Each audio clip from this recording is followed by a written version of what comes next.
ನಮಸ್ಕಾರ ಗೆಳೆಯರೇ, ದೇಶ ಪ್ರೇಮಿಗಳೇ, ನಮ್ಮ ಕನ್ನಡ ಡಿಫೆನ್ಸ್ ನ್ಯೂಸ್ ಯೂಟ್ಯೂಬ್ ಚಾನಲ್ಗೆ ಸ್ವಾಗತ ನಿಮಗೆ.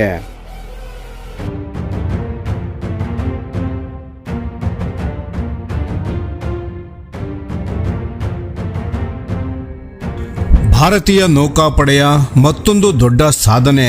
ಈ ವಾರ ಕೋಲ್ಕತ್ತಾದಲ್ಲಿ ಒಂದೇ ಸಮಾರಂಭದಲ್ಲಿ 3 ಯುದ್ಧ ನೌಕೆಗಳ ಸೇರ್ಪಡೆ. INS Dunagiri, INS Agray, INS Sanshodhak. ಭಾರತೀಯ ನೌಕಾಪಡೆ ತನ್ನ ಆಧುನೀಕರಣದ ದಾರಿಯಲ್ಲಿ ಮತ್ತೊಂದು ಮಹತ್ವದ ಹೆಜ್ಜೆ ಇಡಲು ಸಿದ್ಧವಾಗಿದೆ. ಈ ವಾರ ಕೋಲ್ಕತ್ತಾದಲ್ಲಿ ನಡೆಯಲಿರುವ ವಿಶೇಷ ಸಮಾರಂಭದಲ್ಲಿ ಒಂದೇ ವೇದಿಕೆಯಲ್ಲಿ 3 ಹೊಸ ನೌಕಾ ವೇದಿಕೆಗಳನ್ನು ಭಾರತೀಯ ನೌಕಾಪಡೆ ಅಧಿಕೃತವಾಗಿ ಸೇವೆಗೆ ಸೇರಿಸಿಕೊಳ್ಳಲಿದೆ. ಈ 3 ಯುದ್ಧ ನೌಕೆಗಳು ಐಎನ್ಎಸ್ ದುನಗಿರಿ, ಐಎನ್ಎಸ್ ಆಗ್ರೈ ಮತ್ತು ಐಎನ್ಎಸ್ ಸಂಶೋಧಕ್. ಮೂಲಗಳ ಮಾಹಿತಿಯ ಪ್ರಕಾರ ಈ ಸಮಾರಂಭದಲ್ಲಿ ಕೇಂದ್ರ ಸರ್ಕಾರದ ಉನ್ನತ ಮಟ್ಟದ ಗಣ್ಯರುಗಳು ಭಾಗವಹಿಸುವ ಸಾಧ್ಯತೆ ಇದೆ. ಇದೇ ವೇಳೆ ಪ್ರಧಾನಮಂತ್ರಿ ನರೇಂದ್ರ ಮೋದಿ ಅವರ ಕೋಲ್ಕತ್ತಾ ಭೇಟಿಯ ವೇಳೆಗೆ ವೇಳಾಪಟ್ಟಿಗೆ ಈ ಕಾರ್ಯಕ್ರಮ ಹೊಂದಿಕೊಳ್ಳುವ ಸಾಧ್ಯತೆಗಳ ಬಗ್ಗೆ ಚರ್ಚೆಗಳು ನಡೆಯುತ್ತಿವೆ. ಒಂದೇ ದಿನ 3 ಪ್ರಮುಖ ಯುದ್ಧ ನೌಕೆಗಳು ಸೇವೆಗೆ ಸೇರಿಸುವುದು ಇತ್ತೀಚಿನ ವರ್ಷಗಳಲ್ಲಿ ಅಪರೂಪದ ಘಟನೆ. ಇದಕ್ಕೂ ಮೊದಲು ಕಳೆದ ವರ್ಷದ ಜನವರಿಯಲ್ಲಿ ಮುಂಬೈ ನೌಕಾ ಬೇಸ್ನಲ್ಲಿ ಪ್ರಧಾನಿ ನರೇಂದ್ರ ಮೋದಿ ಅವರು ಐಎನ್ಎಸ್ ಸೂರತ್, ಐಎನ್ಎಸ್ ನೀಲಗಿರಿ ಮತ್ತು ಐಎನ್ಎಸ್ ವಾಕ್ಷಿರನ್ನು ಒಂದೇ ಸಮಾರಂಭದಲ್ಲಿ ಸೇವೆಗೆ ಸೇರಿಸಿದ್ದರು. ಈಗ ಮತ್ತೆ ಅದೇ ರೀತಿಯ ಐತಿಹಾಸಿಕ ಕ್ಷಣವನ್ನು ಭಾರತೀಯ ನೌಕಾಪಡೆ ದಾಖಲಿಸಲು ಸಿದ್ಧವಾಗಿದೆ.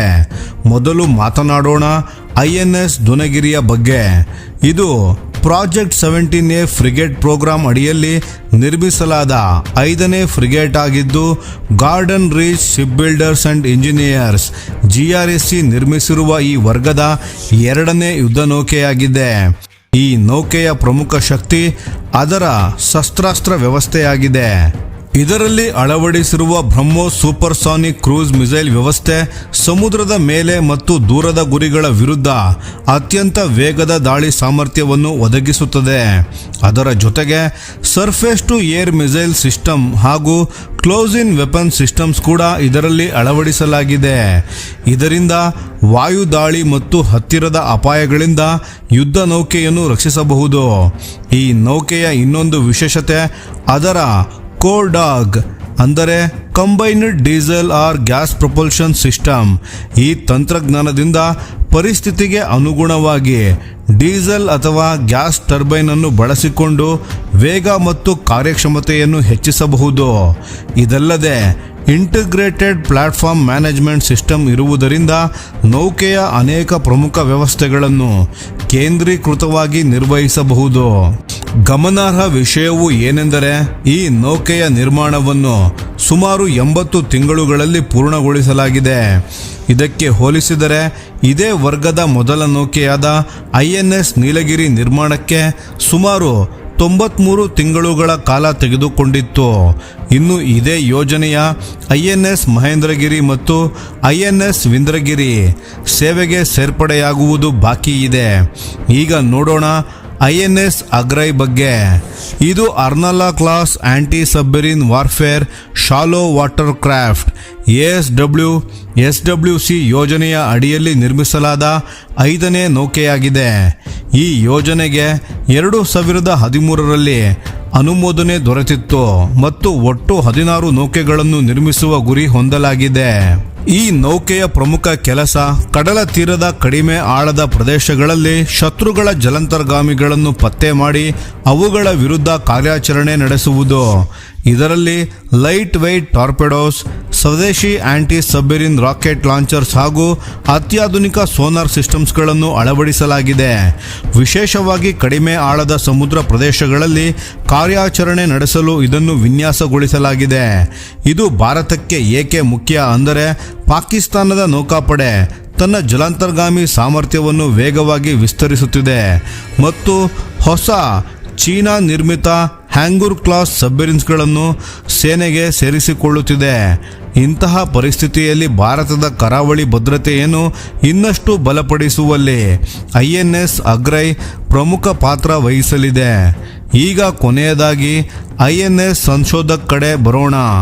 ಇದು ಸಂಧ್ಯಾ ಕ್ಲಾಸ್ ಸರ್ವೇಶಿಪ್ ಪ್ರೋಗ್ರಾಂನ ಅಡಿಯಲ್ಲಿ ನಿರ್ಮಿಸಲಾದ 4ನೇ ಮತ್ತು ಕೊನೆಯ ಸಮೀಕ್ಷಾ ನೌಕೆಯಾಗಿದೆ.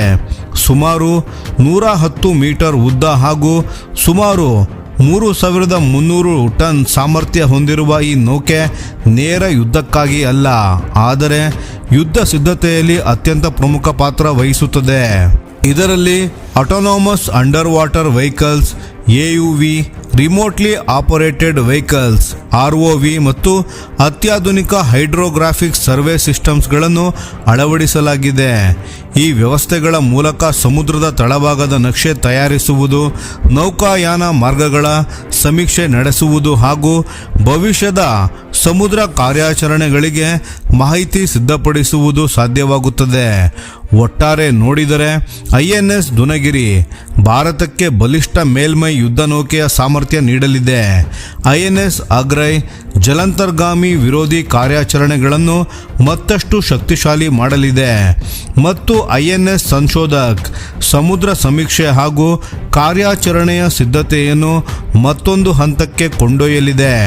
ಭಾರತೀಯ ನೌಕಾಪಡೆ ಈಗ ಕೇವಲ ಯುದ್ಧ ನೌಕೆಗಳ ಸಂಖ್ಯೆಯನ್ನು ಹೆಚ್ಚಿಸುತ್ತಿಲ್ಲ, ಅದು ಭವಿಷ್ಯದ ಸಮುದ್ರ ಯುದ್ಧಗಳಿಗಾಗಿ ತನ್ನ ಸಾಮರ್ಥ್ಯವನ್ನು ವೇಗವಾಗಿ ರೂಪಿಸಿಕೊಳ್ಳುತ್ತಿದೆ. ಸ್ನೇಹಿತರೆ, ಈ ವಿಷಯದ ಬಗ್ಗೆ ನಿಮ್ಮ ಅನಿಸಿಕೆ ಮತ್ತು ಅಭಿಪ್ರಾಯಗಳನ್ನು ದಯವಿಟ್ಟು ಕಾಮೆಂಟ್ನಲ್ಲಿ ತಿಳಿಸಿ. ಧನ್ಯವಾದಗಳು.